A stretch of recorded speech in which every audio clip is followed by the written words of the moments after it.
एक बेर सब कहीं उत्साह में थोपड़ी बजा दियो तो हम शुरू हो जाए। आदरणीय बीडीसी साहब, 2 लोगों की सीट पर 3 लोग जिस तरह से बैठे हैं फंस के, बाकी काम भी आप लोग इसी सहयोग की भावना से करते होंगे जी। चलिए एक बार बस मैं एक चीज पर आपने नोटिस किया होगा, यहाँ पे जब अभी रत्न प्रिया जी गा रही थी दम मारो दम दम मारो दम, ये सारे युवा इतने खुश थे क्योंकि इनके पास शराब बंद है तो दम मारने के अलावा और कोई ऑप्शन ही नहीं है। इसीलिए ये इतना खुश थे कि इनकी खुशी का कोई ठिकाना ही नहीं था। 2-4 लोग सीटी और रत्न प्रिया जी के टाइम पे बजाए थे, निकल अब रही है। आदरणीय रत्न मंडल जी बैठे हुए हैं, सभी लोग उसमें इधर पीछे काफी लोग जी। एक तो दर्शन चक्र को थोड़ा दूर करें, हाँ ऐसा देख के आदमी मूर्छित हो जाएगा। थोड़ा सा कहाँ पे आइए, थोड़ा सा इसको दूर करें। बस आपको थोड़ी देर में 2-4 मिनट में अच्छा हम सब मैथिली तो मुझे ही चाहिए ना, कहाँ पर कोई इंग्लैंड जाए मैथिली आंसर नहीं जैसे के मैथिली की स्थिति बहुत नीक है। हम आगे कुछ देर हिंदी में, कुछ मैथिली में, कुछ संस्कृत में, कुछ अंग्रेजी में फेंटा होती जगह बिल्कुल सुना। आप सबके लगातार आप सबके प्यार फेसबुक पर, यूट्यूब पर, तमाम टीवी चैनल पर देखते रहिए। कुछ देर में आप सबके सच्चे गोला सुनवार जी एकदम कुर्सी पर ठाक भेजी थी और पेट्रोल गोला में ठाक भेजी कुर्सियों पर ठाक हो गई थी। चलो चलो शांति, कनिक शांति, पावे शांति रखो। हालांकि मधुबनी के आदमी के शांत करना दुनिया के सबसे कठिन काम है। मधुबनी के लोग मेरे शांत भय नहीं सकेगा। मैं हम फीके बकरी से एकदम सही बात आई तक कमाल हो गई। हम दरभंगा एयरपोर्ट पर उतर लो, एयरपोर्ट के बाहर से करिए 2 आदमी आपस में आधा घंटा सा एक दूसरे के गाली गलौज करी चले। हमरा में लोगों सबके कोनो मिथिला महोत्सव चले थे, हमरा से रह लेंगे गाड़ी से उतर लिए, कोई दुनू के हम समझेलिए तक जाकर मारपीट हो गई।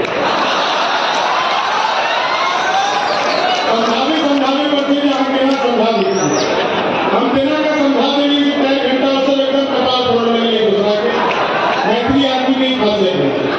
और वैसे भी देखिए मैं तो इतना एक तो अश्वनी सर मैं बीच में बोलने की आदत नहीं, लगातार मैं एक बार शुरू हो जाऊंगा तो आप लोगों को सुनाता ही होगा, लेकिन बहुत बहुत दिन तक मैं आपका धन्यवाद करना चाहता हूँ।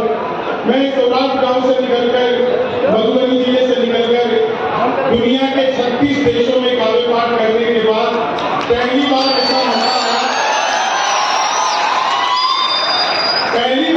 मौका आया कि जिला प्रशासन के किसी कार्यक्रम में अश्वनी सर की वजह से यहाँ मधुबनी में आप लोगों के बीच में प्रस्तुति दे रहा हूँ। ये मेरे लिए बहुत ही गर्व का विषय है, बहुत ही गर्व का विषय, बहुत बहुत धन्यवाद का विषय है। अश्वनी सर अभी भी फोन पर बात कर रहे हैं। सर इतनी बात तो या तो उधार से फोन आता है या जुगाड़ से। आपको देख के लगता नहीं कि आपको कोई उधार देता होगा। फोन को थोड़ी देर छोड़ दो, मेरे को आपने इतनी दूर से बुलाया है, कई लोग उधर से सीटी बजाने का प्रयास कर रहे हैं। देखिए मैं आपको बता दो, लोग सीटी बजा रहे हैं ना, मैंने खाली काम करे किए हैं, बाकी सारी व्यवस्था वैसे ही है। तो इसलिए सीटी बजा के कोई फायदा नहीं होगा। एक तो बहुत अच्छी बात यह है सर, इतनी सारी महिलाएं सामने बैठी हैं, मेरी काकी जी आदरणीय सुनती मिश्रा जी बैठी है, प्रणाम करता हूँ आपको। सब यहाँ पर बैठे हुए हैं। टीवी चैनलों पर आप देखा करो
आप लोगों की तालियां थोड़ी सी कमजोर है, एक बार सबके आगमन पर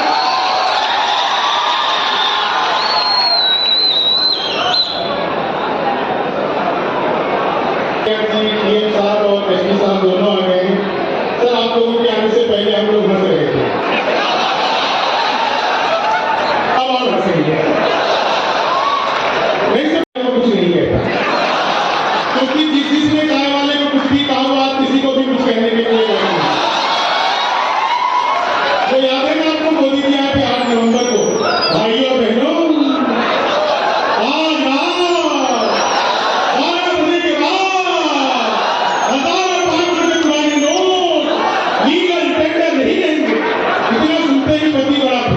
उसे आज भी उम्मीद है मोदी जी की जितनी रात को 8 बजे आए। मित्रों, आज रात 12 बजे के बाद आपकी पुरानी शादियां लीगल टेंडर नहीं रहेंगी। कितना खुश हो गए आप लोग, देखिए खुशी तो बहुत हो जाएगी। पीछे तो नेता जी लोग हंस रहे हैं, सर आप तो बहुत खुश हो जाए, लेकिन एक बात मत भूलिए, मोदी जी 1000 रुपए का लेके 2000 का लौटाया। आप 40 साल की जमा करवाने जाओ, 80 साल की जमा देंगे, टीवी लेके जाओगे, दादी लेके लौटोगे। हमारा देश बहुत ही अद्भुत है। मैंने अखबार में विज्ञापन देखा, घर बैठे मिठाई मंगवाइए। मैंने कहा ये पिज्जा बर्गर को खूब मंगाया है, मिठाई कैसे मंगवाएंगे?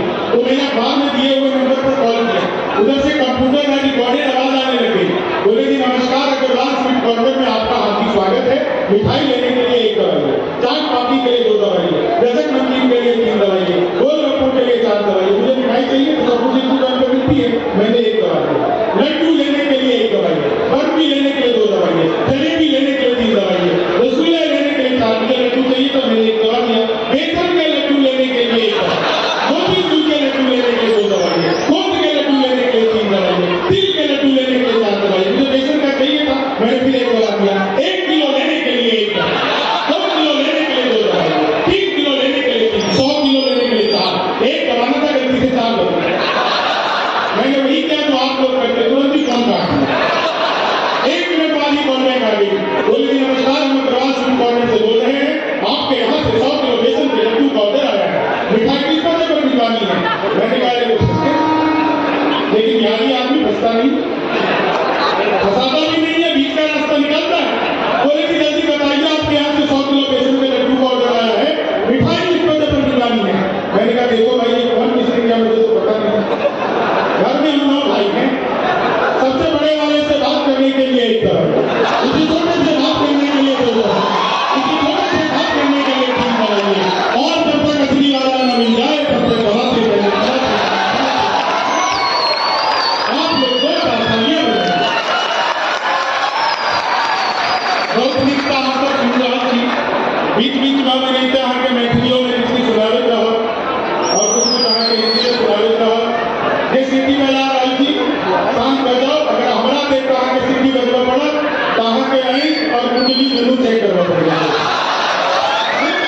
कपारे करा रहे थे हमारा देख के सिटी बजा, लेकिन यहाँ पर सही में माने मिथिला के सर, मैं आपको बताऊं सर, मिथिला के लोग बड़े मतलब हम लोग खाने पीने के लिए पूरी दुनिया में जाने जाते हैं। मिथिला के लोग जब एक बार खाना शुरू करते हैं तो उनको भगवान ही हो सकता है और कोई नहीं हो सकता। हम लोग उस अवसर पर भी खा लेते हैं जहाँ पर कोई खाना पसंद नहीं करता। किसी भी काम में जब खाने में आप किसी भी मिथिला के आदमी को बुला लीजिए, ये लाइट बार बार आप जा रही है, इसको थोड़ी देर के लिए ठीक कर दो। मैं 4 लाइनें आप लोगों को सुनाता हूँ, मुझे 10 मिनट आप लोगों को सुनाऊंगा, 15 मिनट बाद ये बात मैं आप लोगों को दोबारा बताऊंगा। आइए हमारे कलाकार वहीं पर सबके लिए तालियां बजाइए। यहाँ से खड़े होकर के सर आते जाते लोगों को देखो तो बिल्कुल ऐसे लगता है जैसे 26 जनवरी के परेड की सलामी ले रहा है। तो लोग इधर से जाएंगे, फिर इधर से जाएंगे। कई लोग ऐसे हैं जिनके 4-5 फेरे इसी चक्कर में हो गए हैं, थोड़ी देर बाद उनके 7-8 फेरे भी हो जाएंगे। मैं 4 लाइनें आपको सुनाता हूँ अपने जी परिचित अंदाज में और आप लोगों से जुड़ने का पूरा प्रयास करता हूँ। किसी भी दुनिया के किसी भी मंच पर चला जाता हूँ, ना तो मुझे घबराहट होती है, ना मुझे अपनी बात कहने में कोई किसी तरह का कोई मन में कोई बात आती है, लेकिन न जाने क्यों अपने घर में होते हुए मैं थोड़ा सा भावुक हो गया हूँ। सर मैंने पिछले दिनों मोदी जी से पूछा, मैंने कहा मोदी जी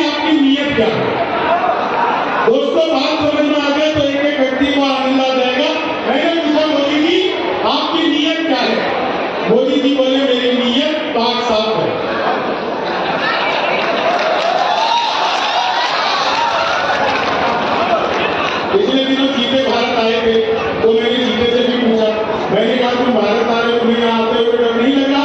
बोले नहीं, हम वहीं से बीजेपी ज्वाइन करके आएंगे। सीधे से उन्हीं के लिए आएंगे जो ईडी से बच जाते। पिछले सब में एक चीज आपको और बताऊं, एक आदमी मेरा बोला यार कि मोदी जब से आया है देश 500 साल पीछे चला गया। मैंने कहा योगी को आने में बेटा क्यों बोली? मैं तो एक टीवी शो आता है लपेटे में पर गया, मैंने पूछा टीवी कितने का दे रहे हो? बोला बिहारियों को टीवी नहीं दे। मैंने कहा तुझे कैसे पता लगा? बोला बेटा जैसे तुम टीवी कह रहे हो वो माइक्रोवेव, टीवी को माइक्रोवेव बताने का कॉन्फिडेंस हमारे पास है। दुनिया में ये कॉन्फिडेंस और किसी के पास ही नहीं है। इतने नजदीक से फोटो खींच रहे हो। देखो फोटो तो 1 सेकंड में खींची जा सकती है, लेकिन इमेज बनाने में जिंदगी बीत जाती है। आदमी को इमेज बनाने पर काम करना है। और इन फोटोग्राफर को सर शादी ब्याह में देखा करो, ये दूल्हे का दुल्हन के पास जाते हैं, क्लोजअप बनाते हैं। नहीं सच बता रहा हूं। इनसे कोई पूछे भाई ये क्या कर रहे हो? बोले आप बीच में मत पड़ो, मैं लड़की को अपने हिसाब से सेट करा। बोले भैया तुम लड़की को सेट कर लोगे तो दूल्हा क्या करेगा? लेकिन ये लोग मानते नहीं है। एक बात आपको, बहुत ही गूढ़ बात मैं आपको बता रहा हूं, बड़ा होकर फोटोग्राफर वही बनता है जिसको बचपन से दूसरों के घरों में ताक झाक करने की आदत है। वही बड़ा होकर फोटोग्राफर बनता है। आप लोग जी, मैं समय की अपनी सीमाएं हैं मेरे पास, हालांकि अभी बहुत समय है। मैं 10 मिनट आपको सुनाऊंगा, 15 मिनट बाद मैं आपको यही बात बताऊंगा। आधे घंटे तक मेरा कार्यक्रम हो जाएगा, तो आप लोग बिल्कुल निश्चिंत रहे। मैं आपको 8-10 कविताएं सुनाऊंगा, अच्छी लगी तो ठीक, नहीं तो 15-20 और सुनाऊंगा। जब तक आपको अच्छी न लग जाए तब तक मैं आपको सुनाता ही रहूंगा। आप बिल्कुल निश्चिंत रहिए, बिल्कुल आप लोग बहुत आनंद से सुनिए। चीनी को जब सर मैं सच बता रहा हूँ, मेरे पड़ोस में एक लड़की रोज नागिन डांस करती थी। एक दिन मैंने कहा खाली नागिन डांस करती हूँ, किसी दिन 10 लोग। नहीं सर, बिहार का आदमी अद्भुत होता है, मैं सच बता रहा हूँ। एक आदमी ने दिल्ली में हलवाई की दुकान खोली, ऊपर एक बोर्ड टांग दिया, यहाँ हमेशा ताजा मिठाइयाँ मिलती है। अगले दिन से सारे लोग पहुंच गए वहां पे, रायचंद जो होते हैं, बोले भाई तुमने ये तो लिखा रखा है यहाँ हमेशा ताजा मिठाइयाँ रखा है, फालतू में हटाओ। लिखा रह गया ताजा मिठाइयां मिलती है। एक पहुंच गया, बोला भाई बासी भी बेचते हो? बोले नहीं बिल्कुल ताजी बेचता हूँ। बोले लिखवाने से डाउट क्रिएट होता है, हटाओ। श्रृंगार बनल हमर पसीना खेत में बहिका, धरती के श्रृंगार बनल आम बनल तो धान बनल, लीची के रात अनार बनल। कन्हा पर हम और उठे ने पक्का ठेठ किसानी थी, मौन में रखने काशी थी, हम सब मिथिला भाषी थी, मौन में रखने काशी थी, हम सब मिथिला भाषी थी। आभार, धन्यवाद। जय मिथिला, जय मैथिल। बहुत बहुत आभार तमाम शासन प्रशासन के सभी लोग के, आदरणीय डीएम साहब, एसपी साहब, एसडीएम साहब और जितने भी लोग हैं। हम लोग हास्य व्यंग में कई बार कुछ प्रहार कर देते हैं, लेकिन सच्ची बात तो यह है दोस्तों कि आज अगर मधुबनी की स्थिति शासन के मामले में प्रशासन मिथिला नगरी से पूरे देश में आपने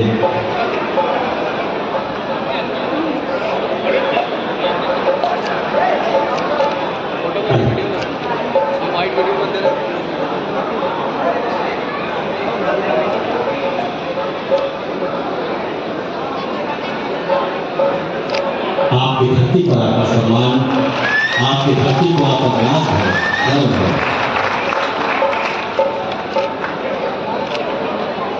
एक बात बोलिए, जय मिथिला, जय मिथिला, जोर से जय मिथिला। मैं रत्ना प्रिया से निवेदन करूंगा कि अपना स्थान है, आपने बहुत शानदार प्रस्तुति दी है, आप मंच पर आने की कृपा करें।